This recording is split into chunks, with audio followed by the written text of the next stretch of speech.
Yo, yo, yo, we are back with another episode of Leef with the Legends podcast. Man, today I'm with my brother, my boy, my ace. I'm with Hillside legend. I'm with Tosa East legend, UW-M legend, Nicolet High School legend. And I'm with my boy, man, Action Allan Hanson, man. Thanks for pulling up to the pod. Man, appreciate it. Thank you, brother. Man, I'm Uh, proud of you, brother. Come on, man. Come on.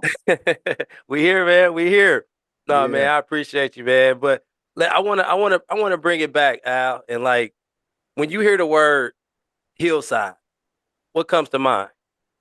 Man, me, my family, everything that raised me and made me the man I am today. So when you think hillside for me, it's just me in totality. Me, the man I am today for sure. Man, I, Yeah. I, I respect that. And anybody who knows you will categorize you on the basketball court as a dog. So, like, is your upbringing, is that to credit that?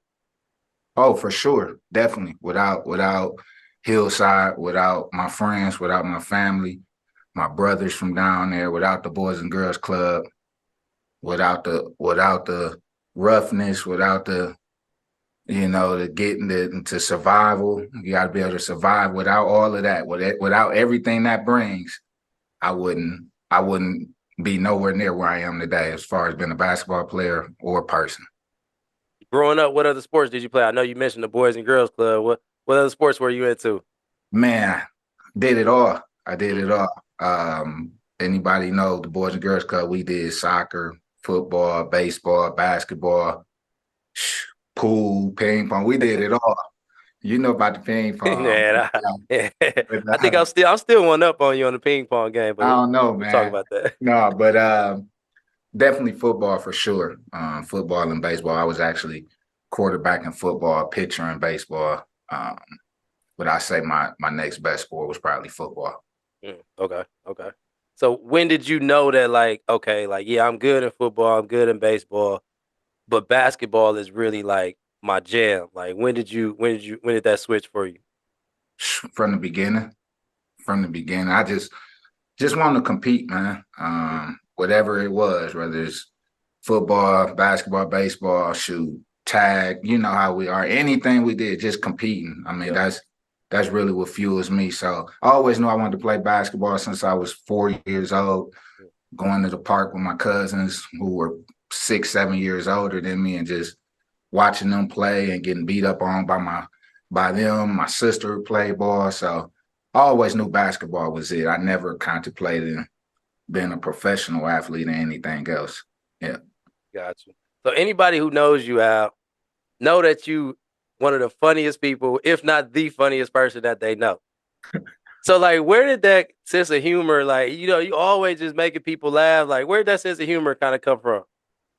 Man, to be honest, I think my father, I think my dad, he was a little bit quieter with his humor.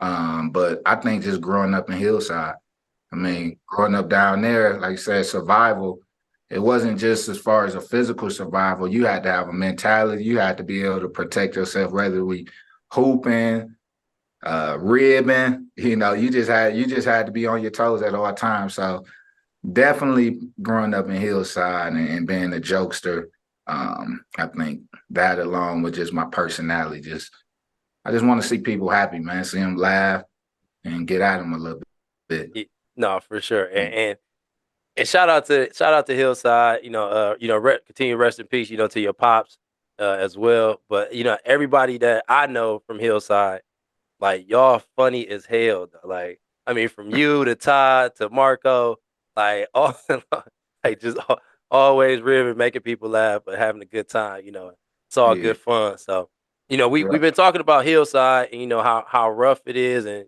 for people who don't know, Hillside is a housing projects in Milwaukee. So, from coming from Hillside, how did you get into the Tosa, like, school district? Man, for me, I was in the Tosa district my entire life, from elementary school on. My mom made sure myself and my younger sister, the one under me, got into through 220 district. And from there, it was like, hey, you ain't going nowhere else. Right. And so I thank her for that. As much as I wanted to go to a city school, a public school, and things like that, she was not budging. She was like, "Hey, you're gonna be out here. It's gonna pay off in the long run." Mm-hmm. And I credit her for being a great mom. Raising us single parent in Hillside, and then having the wherewithal to make sure, hey, I got a son here, I got a daughter who needs better education and more opportunity. So my mom had us in there since I was, what is that, fifth, K4, K5. Oh I was wow. in Okay. Roosevelt, Longfellow, Tosa East. Yeah. Man. So with you going to Longfellow for middle school, and obviously the basketball skills are starting to develop, and you're highly touted. Were there any other schools in the running, or was it like, nah, you going to Tosa East for sure?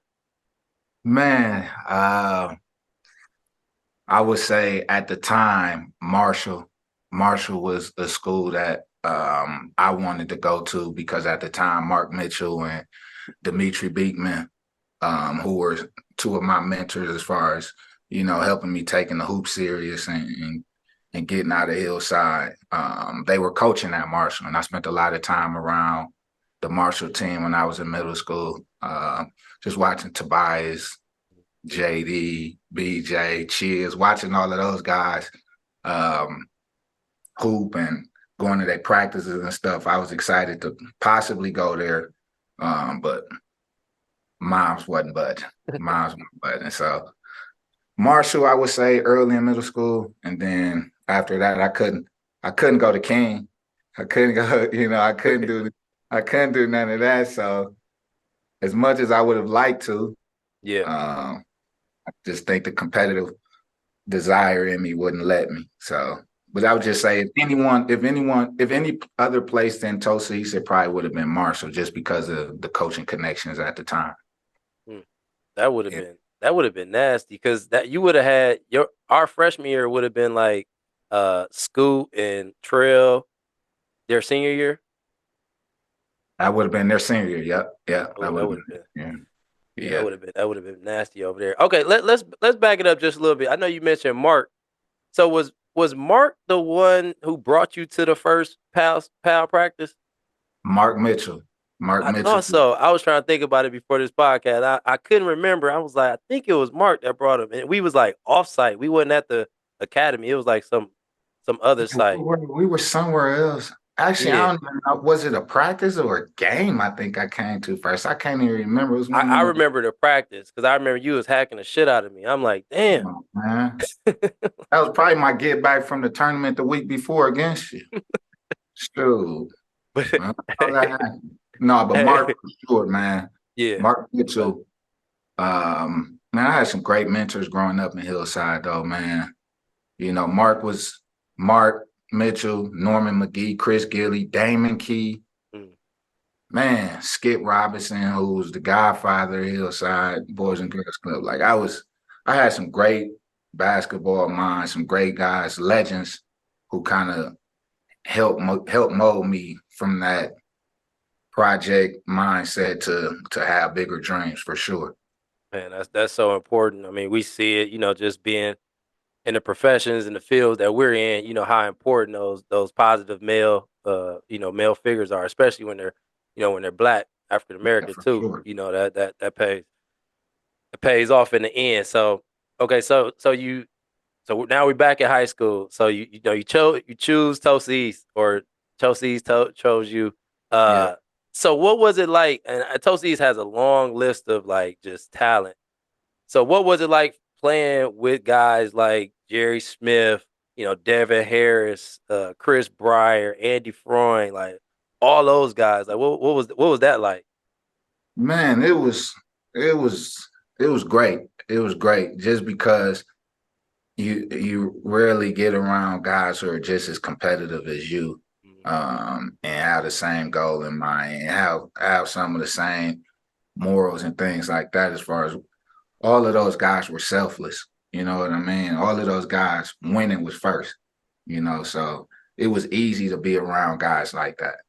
You know what I mean? Especially coming in as a freshman with Devin, playing the year with him and being able to rock with him and in the backcourt from the start, and playing with Briar, Freund, Josh, with like those teams, and having probably Jerry, probably one of the best young dudes since sixth grade that we had ever seen. You know what I mean? He was just a flat out dog. You know what I mean? So to have guys with that same type of mentality as you, it makes it good. It makes it easy. Yeah, I love it. Mhm. I love it. Y'all, Yeah. y'all got us, freshman, sophomore year, but it is what it is. Let's talk about that sophomore year though. No, let's talk about the freshman year too, man. Come on, man. Freshman, sophomore. I wouldn't Man. know varsity. I wouldn't know varsity That's freshman good. Your year. friends was Pre Yeah. and Goody and Jahi. Yeah, no, Good. I did. Okay, we can talk about it. I Hell of did a come to team, that though. game. Huh? Hell of a team. That was a hell of a team. Yeah, but it was just y'all just had too much, man. I mean, with Devin, I think Joshua got hot. That was at the Clutchy. I remember I was at the game. I wasn't playing, but I came to the game. Yeah. Joshua got hot. Dev was balling. Obviously, you doing your thing. Just floor general. Yeah. Uh, yeah, y'all got us. Y'all got us. Yeah, That was a good one, though. That was a yeah. good No, one. it was good. It definitely was. So, sophomore year, you have a very very memorable sophomore year. Um, just continue to improve, get better. And then, guys like Devin, like he's graduated. So, you really take on that captain, role and, ownership of the team. And Right. through all that, you guys earn a trip upstate where you guys are playing, Milwaukee Vincent, like Mm-hmm. with all of the, you got Greg Brown, Boo Way, Wante Way, Carl Landry, all these guys, high major Division One, talents. Uh, let's talk about that game. To kind of break that down. Like, first off, making it upstate, and Yep. then just the like everything that went into that game. Man, to be honest, like, I don't know when the road to state kind of changed for our division. Mm-hmm. But we had a tough, our regional Super section. section, super 8. Man, it was tough. So like I think we probably had, not to sound like, we probably had one of the toughest routes to state that year than anybody. I think we probably had to we beat like 4 of the top 6 or 7 teams in the area, which in my opinion were probably the best teams in the state. Mm-hmm. Yeah, we had to, I think we started off beating Riverside. Then we had to beat Pius, who was really good. Then we had to beat, I think I think we came up against you guys. Yeah, yeah. Came up against you guys in sectional. Then we had to beat Washington, Washington, yeah. sectional final. Then we had to get up there and have Vince. And I'm like, shh. But by then, it's like, man, let's get to it. Come on. Mm-hmm. Like we didn't seen everybody. So matching up with Vincent, they had beat us earlier in the year for their Christmas tournament. And I think they drug us pretty bad. And we Coach Haas and I went to a Marquette game throughout during the year after that Vincent loss, and we were sitting next to Coach Diener. And Coach Diener was talking a little bit of trash of how they got us. And I remember Coach Haas telling him, "We'll see you guys again." And we had a chance to see him. And it was one of them games where it's like, coming from where I'm from, you know how we grew up, playing big games and playing on the circuit and all of that. It's like, that's what you want. We on TV? We on TV? Man, 1:30 in the afternoon. I know all my friends and stuff in school watching and all of that. I was ready. And I think we had shoot around the day before. I think the day before the game, and ours was before Vince. And I think you get like 30 minutes or something. We probably have been like 28 minutes or whatever. And they start kind of trickling on the floor trying to shoot and all of that, get to talking crazy. Like, nah, that just added fuel to our fire, So we was ready. I mean, I was ready. And I knew at that time I was the leader of the team, and those guys kind of followed my lead. And we just made sure we was ready to go. And we was lucky enough that Greg had missed some shots that game.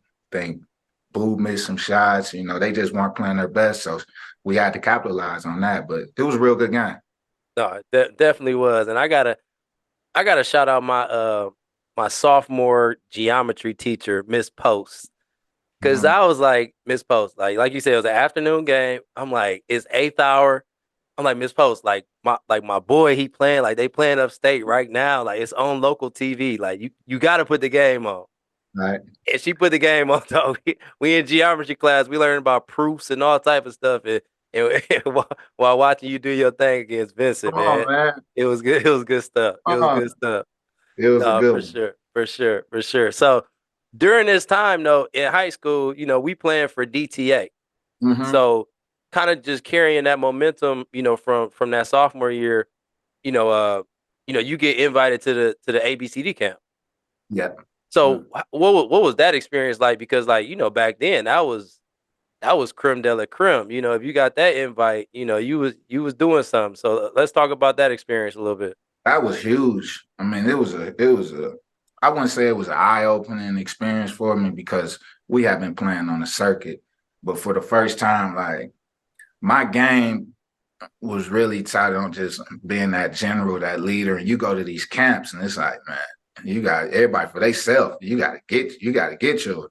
You know what I mean? And me and Dupree went out there together and I battled, he battled. I mean, it was a good experience. I mean, as far as talent and things like that, obviously you see guys who are very talented, but I think if you got the mental toughness and the dog, you can survive out there. And I felt like I survived.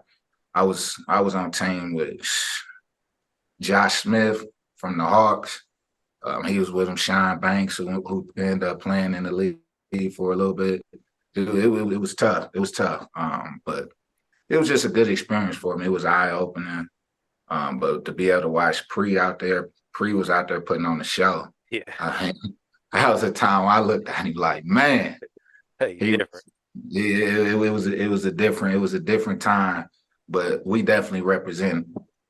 That's what's up. That's what's up. So, you continue to, excel, AAU wise, high school wise, even earning, top, for class 2005, you was top 5 ranking. So what was your recruiting like, your junior senior year? Oh 04.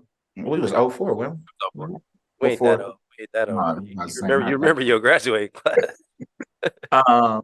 Recruiting, it was good. I think for me, I was being recruited as like a borderline, like mid-major to high major guy. And I know I was being recruited by all of the in-state schools, Wisconsin, Marquette, uh, Green Bay, Milwaukee, um, Akron, of course, um, George Mason. Um, I mean, all of those schools are kind of recruiting me, but the one none of them, I think at the initial time, UWM didn't have a scholarship. And Akron was probably the one that was the hardest on me at the time. Shaka Smart was the assistant then. And me and him headed off like right away. Like he recruited me really hard, really, we formulated a great relationship and I felt comfortable with him and felt comfortable with, University of Akron. And I thought it was the right time. But I don't know if it was the right time because at the time Jerry was a freshman and sophomore and he was a powerhouse. He was having dudes in there. Yeah. Every game in practices, they coming in and they're getting a chance to evaluate me as well. But I didn't want to go through my senior year, without committing or, passing up on a great opportunity. So I ended up signing with Akron and a lot happened between that time of November and my end of my senior year. Yep, yep. So, you want to talk a little bit about, how you ended up coming to UWM after committing to Uh, Akron? well, I signed my letter of intent to Mhm. Akron, um, and that was when the early signing period, November, and the season went on. I want to say maybe like January or February, maybe around like now or this time of my senior year, the head coach at Akron ended up getting fired. And at the time, I wasn't sure who would get the head job, but I did have a really good relationship with Coach Hipsher, Dan Hipsher, who was the coach there, and then Shaka was there, and I was able to open up my recruitment or kind of just see what was going on. And UWM had a scholarship open at that time, and being home was always huge for me. My mom got 5 sisters, 1 brother. Just being able to be there for them, I started to kind of rethink things and reevaluate other opportunities. So end up getting out of my letter and signing with UWM. Yeah, and had a great career, at UWM. And let's talk about that Sweet 16 run. You guys made it to the Sweet 16, came up against a buzzsaw, but let's talk about that. Just the NCAA tournament, March Madness, like going from round to round to round, and like just talk about that, and include the ball heads too. Uh, Man, I don't know what I was thinking then, but no, the Sweet 16 year, that was probably one of the best teams I've ever been on. Just playing with those guys who are still my brothers today. Jay Wright, Joe, the Milwaukee guys, Jason McCoy, Chris Hill, Boo Davis, Ed McCants, Bendel, Miles. Like we all had a brotherly bond. So that experience was by far the best experience of my life. Just being a part of a team, even though I wasn't playing as much, it didn't feel like it. You know what I mean? So you got to make sacrifices on great teams. I was a freshman. I understood. I competed. I think if I had went anywhere else, I would have been playing more. But I understood that, and them dudes knew I was. They knew what I was bringing to the table as well. So that experience when we beat, who was that? Alabama, Boston College. I can't remember in what order. That weekend was probably one of the funnest weekends ever. And then to come back and see all the excitement, back on campus, back in the city, being from Milwaukee, being able to, create such history. It was just good to see and be a part of, and it was one of the main reasons I decided to stay home, and go to school. Mm-hmm. Mm-hmm. Yeah. So you've been fortunate enough to play for 3 great coaches, in Coach Haas, George Haas, Tosa East, and then Bruce Pearl and Rob Jeter. So like, what's something that you've learned from each one of those guys? A difference in between each one of them, or one thing that I've learned from all of them? Yeah, a difference or whatever you learn. I think Coach Haas, for me, he really taught me how to be a point guard. He taught me how to be a leader. And it was tough love at times. When I first came, before the year even started, he challenged me, where he told me, hey, you could play on varsity, but you're not going to play much. You'll probably play 8 minutes a game. And for me, knowing myself, I said, come on with it. Yeah. I'll take that 8. Yeah. And from the start, I was starting, from the beginning, I was starting all the way up until I think senior night. I was starting as a freshman, and that 8 minutes turned into probably 22 minutes, if not more. So I took that challenge, and he challenged me to become better, which I think all of the coaches did.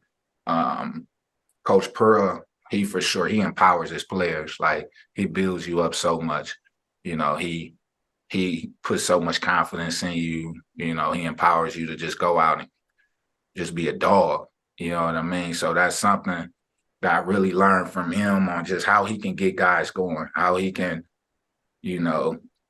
bring so much energy into a room and get guys believing. So that's something I really appreciated him for. Coach Jeter, being able to play for him and to work for him, he's a guy who taught me how to stay focused in the details and just make sure I'm on top of the little things and just stay consistent with who you are, and it'll lead to success. So I'm grateful for him. Played for him for 3 years. He's to watch him evolve and to watch how he just coached us, and just to see, the small things are make the biggest difference. And, just being respectful. He taught me how to be a man, and I appreciate him for that. No, that's dope. That's dope. No, shout out to all three of those dudes, man, because just watching them, from afar, and just seeing, seeing your interactions with them, definitely, I even learned some things, being fortunate, last say maybe 3 or 4 years to kind of, be around, Coach Jeter more. Mhm. Then, when we were at Nicolet, having Coach Haas come in and, just sit in on practices and kind of give his, opinion on things. And Mhm. it was definitely, I could see why you are as successful as you are, today, going back to those mentors that you had, back down the hillside, leading all the way up to, to today. So that's definitely special, bro. Definitely special. So, you have a great career, at UWM. So as graduation is approaching, like, are you thinking about going overseas, or are you like, yeah, I'm just about to get into this, this work life, or like what was your plan? Man, for me, at the end of my playing career, I still had another semester of school. Mhm. Um, so I never redshirted, so I didn't have an extra year to kind of complete graduation. And at the time, the opportunities for me to go play over in Europe or overseas, as guys say, I had some opportunities to go play, but at the time, it wasn't worth me not completing my degree and kind of, you know, chasing the dream that I knew competitively I could still make it happen. But at the time, I knew how important a degree was for myself, for my family, just for guys like where I come from. Not no one in my family been to college. None of my friends who I grew up with have been to college. So I went back for my last semester and still was kind of, working out and things like that, trying to get some opportunities. And so I ended up finishing school, and the rest I never really, the opportunities were just pretty not worth it at the time. I got you. Yeah. That's real. That's real. That's real. But you did so you get into coaching, kind of pretty much like right away, like after you graduate. You were still in. Were you still finishing up your last year when you started coaching? I was, AAU. yep, that spring. So that spring I was going to graduate, I started coaching. Okay. And How'd you get into that? through AAU, through Coach Ike, through Ike. I mean, the mentor, father figure for me since I was 11 years old. Yo, shout out. All right. He made sure for me I kept my priorities in order. You know what I mean? And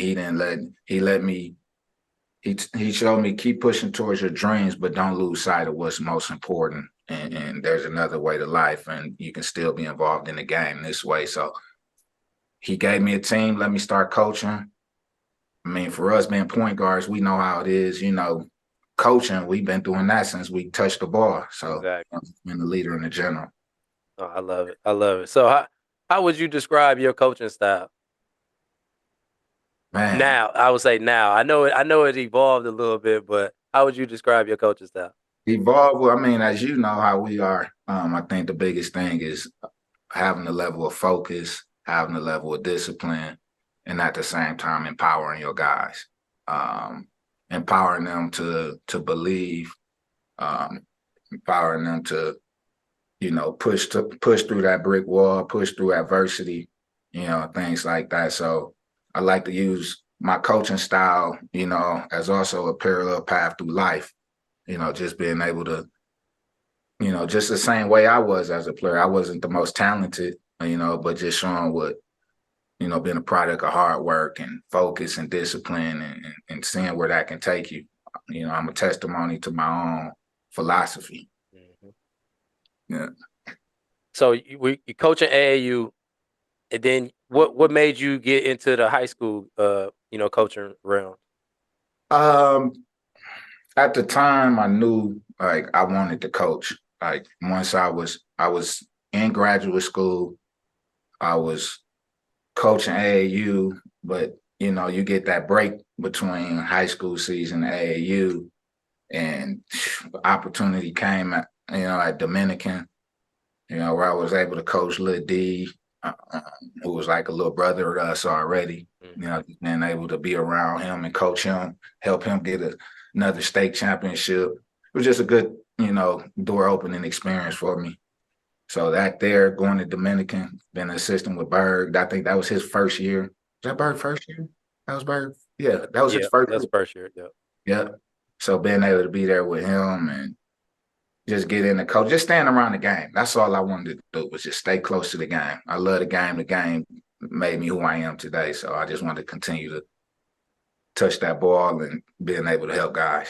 Yeah, no, for sure, for sure. So, so you say you went to Dominican, then after Dominican, you jump into the college coaching uh Right. ranks.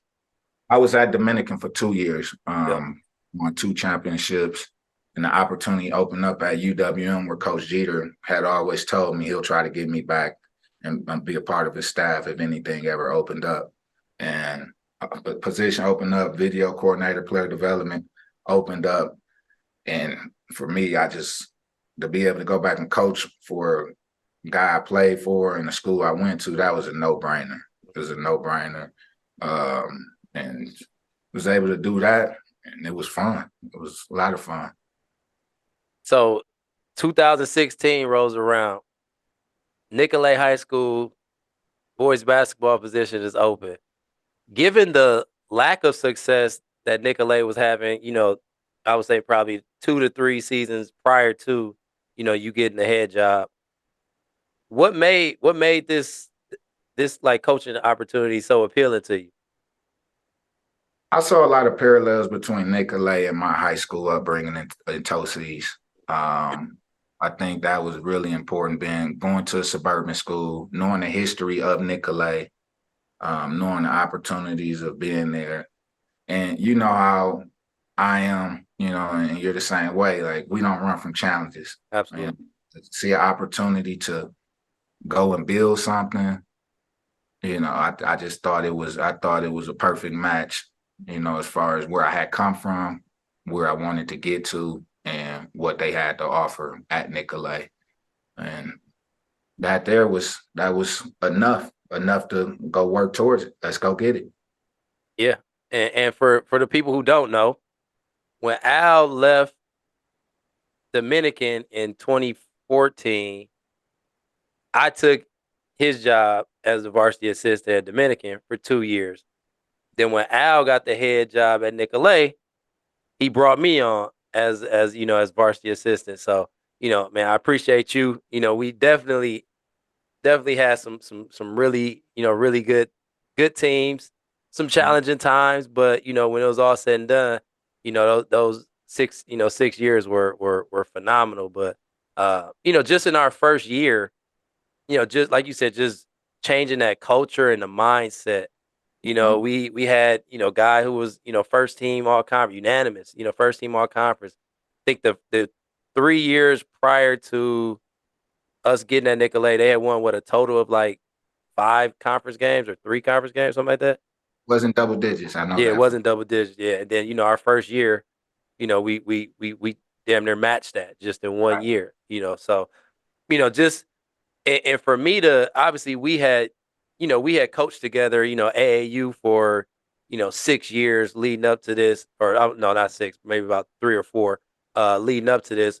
But for me to see you and be around you like every day and see the amount of uh just work and dedication and attention to detail and just care that you had for that program, like it just it transferred onto everybody, not like the coaching staff. Shout out Coach Teskey. You know, throughout the whole school and community, really, like they all rallied behind the basketball program because of what you the leadership that you display. So, I just want to, say, dog, like you did your thing. I know you very, you're humble and all that, but like the job that you did over those 6 years, at Nicolet was Yeah. special, bro. Like it was legendary. Just Coach Teskey, he's the stat guy, right? So, but I think it was 77 games or something like that, 81 games, and we Okay. 70 something games, and we won our state championship, in 2019. So, but I do want to go back a little bit, so uh the summer of 2018, we get Wait, a huh? let's talk about this first, All right, because you what's up? talk about how we changed the program and all of that. I Yeah, think yeah, the biggest part is that having our staff the way that we had it. To have you for sure, Coach Teskey, Coach T, guys who you trusted, but guys who were selfless. You know what I mean? I think we had a staff who we were all in. We everyone, we were all utility guys. We know, no one had titles, no one had egos. And I think that's the biggest thing for us for our success in such a short period of time, to have, guys like you who, in my opinion, you was the coach, and Coach Teskey was the coach. You know what I mean? Like, we never had a head coaching label or title. Even though I was a guy standing up, all decisions and, all communication, we were all involved in. I think that was very, very important. And the guys saw that. yep. You know what I mean? The guys saw there was not a hierarchy. We were all in this together. We battled, we competed, we won together, and we lost together. So I know for myself that success doesn't happen without you, without Coach Teskey. You know what I mean? And that's huge for me. Really, really big, for us to do the things we did. No, that's Yeah. that's love. That's love, man. I enjoyed it, man. Just like I look forward to that, whether it was 3:30, 5:30, whatever. Like I look forward to them practices, man. Like the games was the game. But Right. like really being able to like be around my brother, like be around you, you know what I mean? Like day in and day out and really just learn and just bounce ideas off of each other. And obviously, we had some fun with it too. But Right. it's just like it was very special. So, when people ask me like, man, like how was it? Like it was great. Like I ain't got nothing bad to say about those 6 years. Like the highs, the lows, the wins, the losses. Like I was doing all of that with great people. So it's just Right. it's a special it was a special time for sure, for sure. So no, I appreciate you saying that, bro, for real. So, Yeah, yeah. yeah. So let's huh? What happened in 2018? Yo, you know what happened. So summer of 2018, Yeah. me and you, we were at a cookout. We were at a 4th of July cookout. And I just so happened to be, on Instagram at the time. And I come across a live. And it was basically like the decision. And we find out that, the Johnsons, Jalen Johnson and Kobe Johnson, and their family moving to Glendale. Mhm. So like let's talk about like from that July to March when we won the state championship. Like what? Let's just a quick Let's quick talk about synopsis. all of it, man. Because Let- let's talk about Hey, it. we Let's got not time. I got time. You got time. Let's talk about it, man. go, No, go for go real. ahead. But no, for us, man, the Johnsons, Rod and Stacy, two of the greatest parents, people that you could ever meet. For There sure. needs to be more parents like that, um, with kids playing sports, who get it, who are all in for their kids' success. But I think what a lot of people don't know is they're in for team success. Absolutely. Like they want to see everyone succeed. they're not anyone who's greedy or want the spotlight on them. They're actually the opposite. Yep. They're selfless. They just want to see people succeed. So thank them for entrusting us to take care of they boys and get them prepared for the next level. And it was just a good time, man. So that first call when we got from them, I was talking to Rod, and I think, well, we can talk about it now. Shit, Yeah. I was talking to Rod, and I think he had me on speakerphone, and I'm at home. I walk out on my front. I'm on the front yard, and they're talking to me, and I guess I didn't sound excited enough, like that they were coming. I was smiling ear to ear though, Lee. I was smiling like hell, right? So Rod, you know what I'm saying? We're thinking about bringing our boys over to Nicolet. I'm like, oh, okay, that sounds good. I'm excited. I'm excited for Jalen, but I'm really excited for Kobe. But just broke it down to him what we're about. I must didn't sound enthused enough, so they didn't know how excited I was. We got off the phone, Leaf, and who did I call? Me? I called you right away. Hey, I sprinted the cops to give me a good scoop of ice cream Sunday. Hey, I was so happy, man. Like a kid in a candy store, man. I told you I went and got some ice cream from Cops. Yeah. That ice cream was the best damn ice cream cone I ever had. You hear me? And from there, it was good. It was good, man. It was a good time. Yeah. No, fact. It definitely was. And how was it like coaching someone, or I guess I could take it back. So how was it like coaching like a Dwayne and a Diamond? Like how did those experiences like help, when we got, a person, a high stature person like Jalen? I mean, it helps a lot. But I think the biggest thing is for us, like as coaches, we understood because we had been in their position before. We weren't coaches.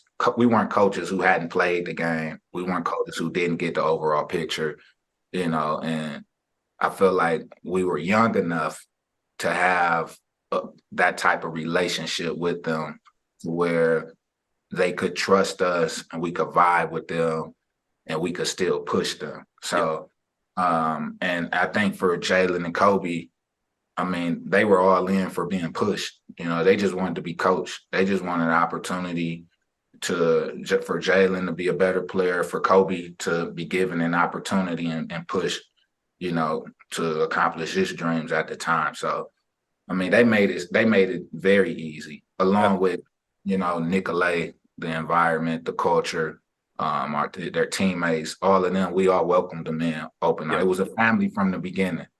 Absolutely. Yeah, and that's just a credit to what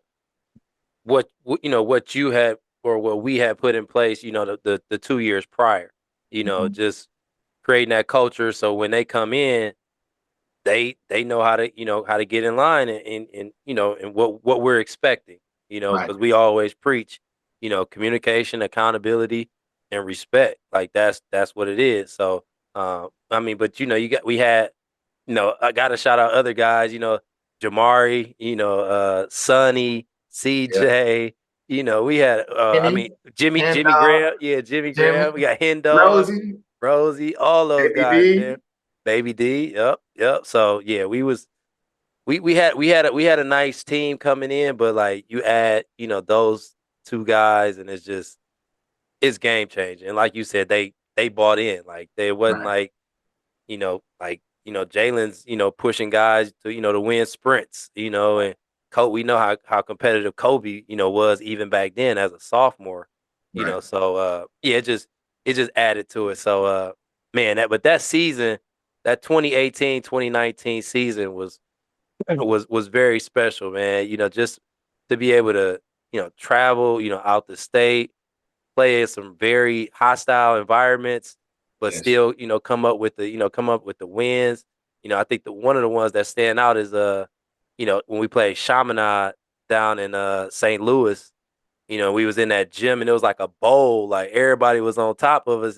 Seemed like Just go down there and Jalen's battling foot injury and guys competed, man. I won't forget that day. That was like January 5th. We Yep, had that went, sound about right. Yep. and that experience there. Once we came from there, because we had already been to DC, Yep. played some tough competition. We had already played Sussex at Brook Central, which a lot of people think was one of the best games that year. I think that Chaminade game as well. To be able to go down there, like we faced some adversity in that game. Yeah. We Yeah. stuck with it. A couple big plays, playing with a shot clock. Yep. All of those things we had to adjust to. But to see how those guys came together that trip, that weekend, it was huge. It was really big for us. Yeah. No, absolutely. Absolutely. And then, we get past, finally get past Kakana Mm-hmm. and make, punch our ticket upstate. And like just talk about that from, that Saturday, after we got back, I think the boys, I'm glad you packed the change of clothes because I think the boys doused you in water. They doused me good after that sectional final Kakana game, man. Yeah. And that's way out in Watertown. Out in Watertown. Yep. Man, about an hour some ride, man. Yep. Cold as hell after I got drenched. Oh, you didn't pack extra. You ain't had No, an I extra clothes? did. I did. I think I had no extra drawers. I think I had no extra drawers, man. It was cold as hell. It was Yeah. cold that night, Willie. Bigger than yours. Hey, no, that was, man, that game there. That people forget how close that game. That was a really good game. That was a really good game. Against the Ivory twins, Yep. and having our guys ready, and we knew we wanted them. Yep. Just because of the year prior. Yep. Of getting there, getting to that same very game. Kakana, right? Yep. Cook on. And we were sick that game, and we were missing guys, and I felt like we competed. We were thinking it was a 4 or 6 point game at halftime. Mm-hmm. And that was only year 2, year 3, Yep. year 2 for us to have a chance to make it upstate, which that school Nicolet hadn't done in forever. So we knew we were right there. We just didn't have enough. And we knew getting back to Kakana, playing them, that was the team we wanted to see to be able to punch our ticket. Yep. For some of the things that we went through with them in the year past. Yep. Yep. So we punch our ticket. We upstate. We in Madison, Cole Center, everything. Everything good. We going through the media. Going through our walkthroughs. Having nice meals. Then we play Elkhorn. We did our thing against Elkhorn.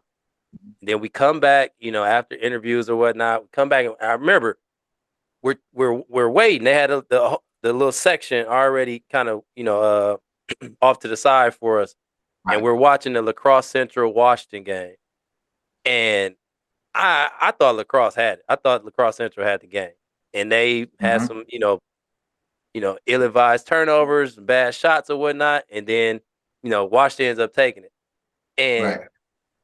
How Washington bench was, they had to cross where we were sitting to kind of get out. And one of the adults, not even the players, one of the adults was walk past us. Our section was just talking crazy.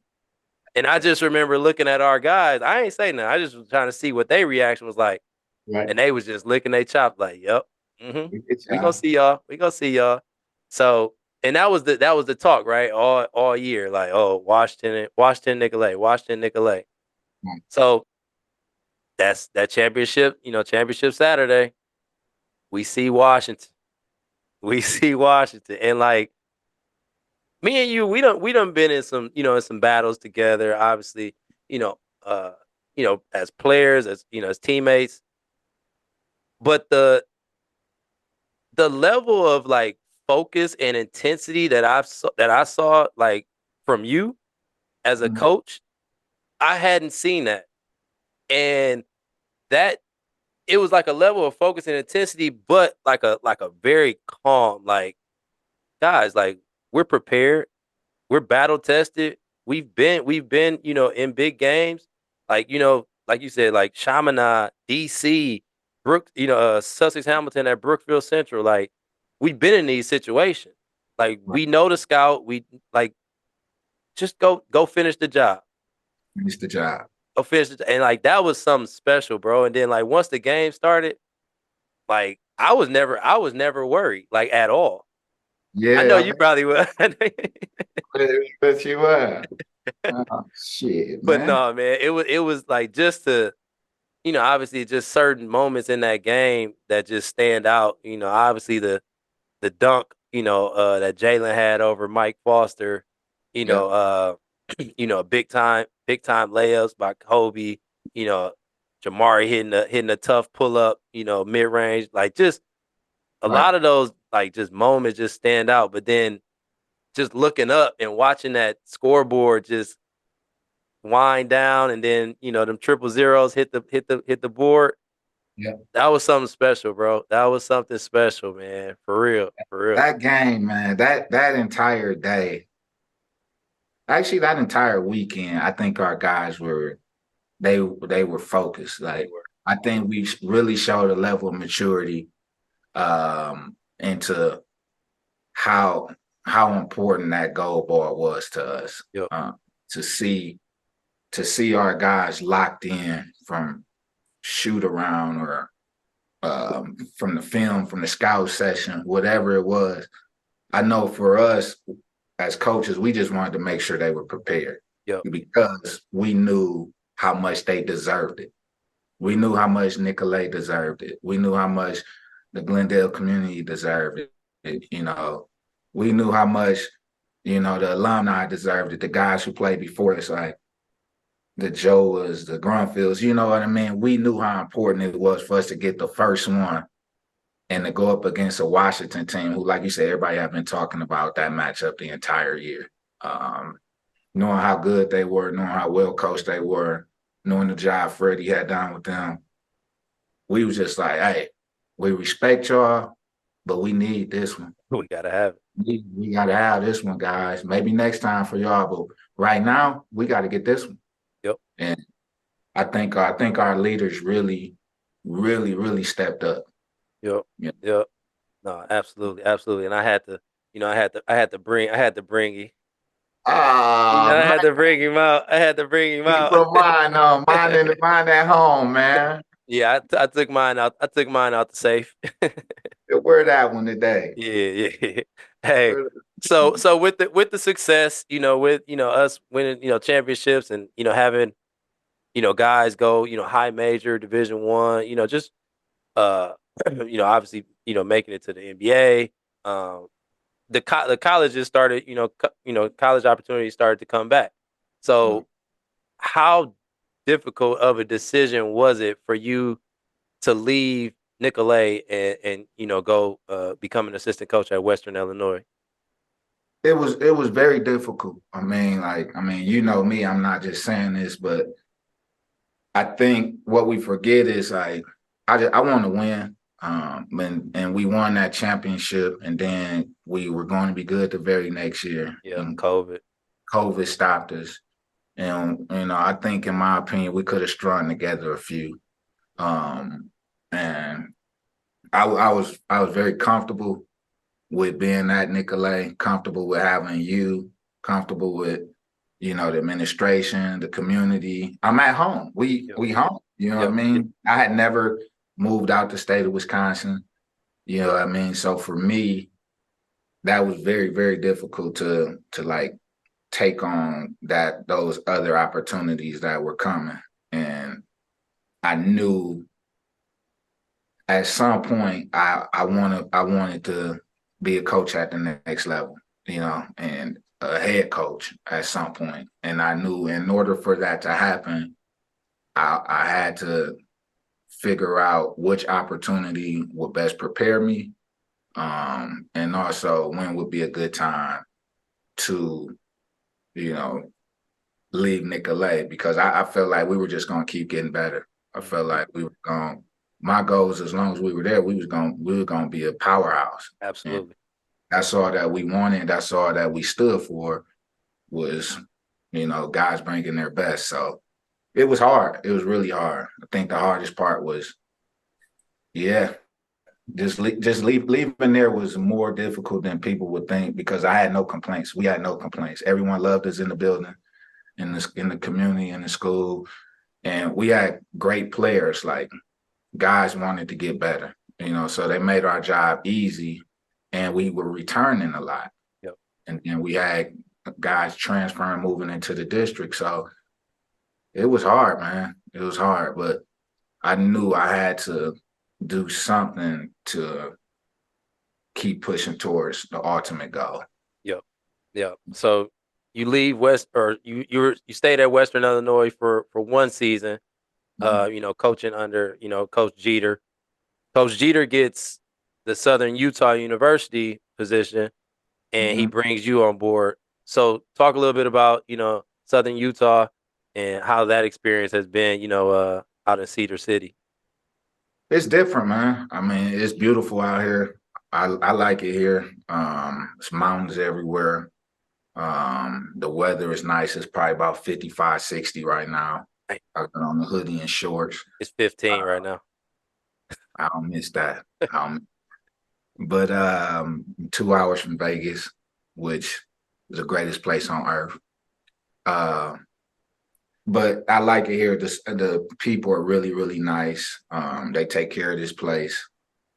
We got a great opportunity to be successful in the near future. We're taking some lumps right now from the perspective of wins and losses, and we're not doing as good as I would like or anyone would like, for that matter. But we're getting better. We're getting better. I'm enjoying this opportunity. Coach Jeter has given me more responsibility, which I'm grateful for. I'm thankful for. I feel like I'm getting better and more polished in my career. So I'm good, man. My family is here. Just the hard part is always you be in a place for your entire life, and then you move, you leave that. So I miss you. I miss my family. I miss my friends. So that's the hardest part, but I'm learning to take it. I'm learning, keep pushing and staying. It's keeping me focused for sure. Yeah, no doubt, no doubt. I All mean, right. it's great. It's great here. It's really, really good. The WAC conference, man. I think we can be a juggernaut in this conference for the next few years. Just got to keep getting better. Yeah, for sure. And that's gonna happen. That's gonna happen. Stick with it. We already know. All right, I got 2 more questions, and then I got 5 rapid fires. All right. Or next question. All right. So how has fatherhood and marriage affected your career? I think they go together. Mm-hmm. For me at least. But I think it's made me push towards my career. I think it's given me something to work for, to keep setting the example for, and it's giving me comfort, and it's giving me drive and motivation. So it's giving me stability. But it's just good to have because it's helping me stay clear-headed and focused towards my ultimate goal, ultimate dream. I love it. Yeah, gotta shout out Cass and my boy Ayo, AKA Lil Al. Man, dude, it's something else, man. Dude, Hey, it's the something video else. the video of him going Dame time. Yes. Did I tell you about this? You sent it to me. So Dame Lillard hit a 3-point. He hit a buzzer beater maybe like a month ago. Mm-hmm. Like I think he hit a buzzer beater with the Bucks maybe about a month ago. Mm-hmm. And now we were watching the game, and I'm like, Dame time. It's the only time I ever said this to him. I think I may have tapped my wrist on him, telling him Dame time. So fast forward last week or whatever, he's shooting around. We watching Jalen whenever the Hawks and Celtics run. And Jay must have got fouled or something. And I'm shouting and one to Jalen. And he act like he get fouled, but he lose the ball. He jab himself in the face a few times. Then he just walk off. He like, Dame time. I'm like, and just so happened, Cass, end up getting it on camera. Yeah. So I Okay. sent it Okay. to like, Yeah. she keep her camera out for those moments. I'm glad she do right now. Absolutely. Absolutely, man. No, I mean it's in him. It's in him. Like both his parents are competitive as hell.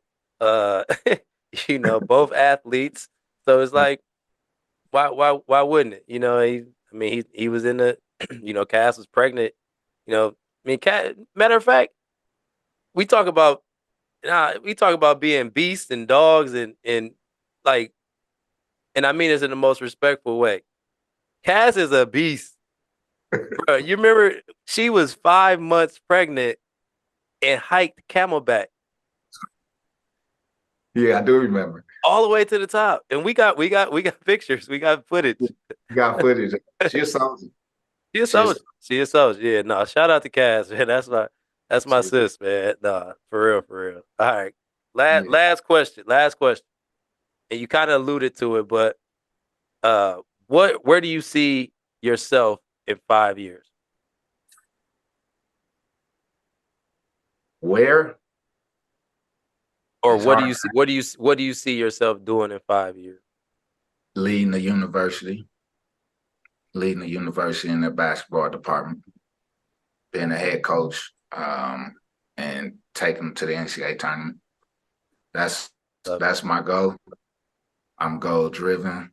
Obviously a lot is determined based on opportunities, but that's why I see those are my goals. Those are my goals.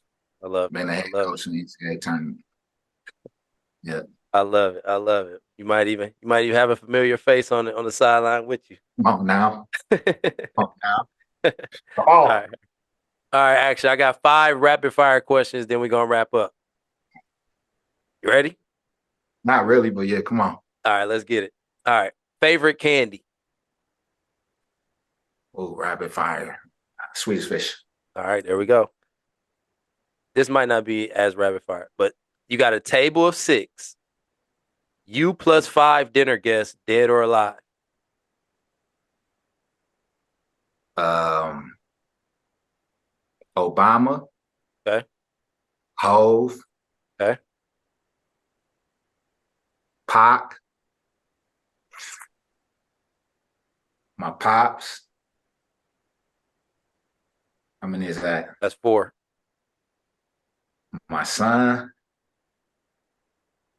and the last one. Damn, that's a tough one. That's a tough one. One more. It was you plus 5, but Ayo can sit in the high chair. He can sit in the high chair. Yeah, so you got one more. Uh, and I will say, I said Obama, right? You said Obama, Pac, Hove, Pops. Ayo, Pops. Yep. Those some soldiers right there. That's a Come hell of a on, man. table. Put Dr. King up there with him. Dr. King, Dr. King. Come on, man. Martin Come Luther, Martin Luther the King. on. Ooh, that table right there. That's You heavy. imagine being at that table, Lee? Man, hey, I might not say nothing. I'll just be listening. Lee, can you imagine being at that table? Man, that's hey, you gonna have some. You said this the dinner table though, right? Oh, You it's said dinner. okay. This ain't the table at 720. Hey, hey. Either one did it do. Either one. All right. All right. Last song you played. Oh, I don't know what song it was, but I just got to play that little Usher, that new Oh Usher. yeah. Yeah. Hey, I like the song. I like that bop. That's my favorite song on there. Okay. Which one I've been playing? I like Drake and Lil Baby. They're my guys right there. What's the last? You just left out the gym. What's the last song you played on your workout? I Don't be was listening. lying. Don't be I was lying listening. either. I was listening to Usher today. Let me see. Let me see the last one I really listened to. All right. Pray. American Gangster Hove. There we go. All Right. right. Uh, early bird or night owl? I'm an early bird now. I'm Gotta an be early bird for 7 a.m. sure. practices, right? It's 7:30 practice, but having a little Look, guy yeah. and just being able to get up, be clear headed, and get to it. But for sure, early bird. Got you. All right, last one. Favorite, not top five, not whatever. Favorite five Tosa East players of all time. Oh, favorite five. The obvious ones: Devin, Jerry, um, Tony Smith for sure. Man, I watched some guys. Chris Breyer. Mm. These only guys. See, I can only go with guys I really, really played with. That fifth one, I gotta go big. I gotta go front. Roy. Gotta go big, man. I got to, but that's tough. That's No, tough. no, for sure, for sure. And that's all, that's always a tough one. You gotta narrow down five out of however many thousand, have come through or Yeah, hundreds have come through. So that's tough, man. yeah, Scott Miss Landish, man, it's some good dudes, man. yeah, yeah, yeah. But Some actually, good. man, I know it's game day for you, so I appreciate you, taking some time, to pull up, the Leaf with the Legends podcast and chop it up with your brother, man, and relive some of the memories, man. Man, we need like a part two, part three. We got a lot to talk about, man. Man, we can run it back. You know that. Just We just gotta say have the to run word. it, man. But no, seriously, man. I'm proud of you. I'm thankful for you, man. Just to see how you doing everything that you got going on, and a large part of me being where I am today is because of you. Like, and Appreciate that. that's just the honest truth. We ain't done, but you know how we rock. Absolutely. Absolutely. That's love, brother. I appreciate you. I appreciate you. Where man, there we have it, man. My brother, my ace, my dog, Hillside legend, Tosa East legend, UW-Milwaukee legend, Nicolet legend. And like y'all heard it, soon to be NCAA men's basketball coaching legend. All right. That's my boy, Allan Hanson, man. Appreciate you pulling up the Leaf with the Legends podcast. For sure, brother. For All sure. right. Remember, as always, be legendary or be lost. Peace.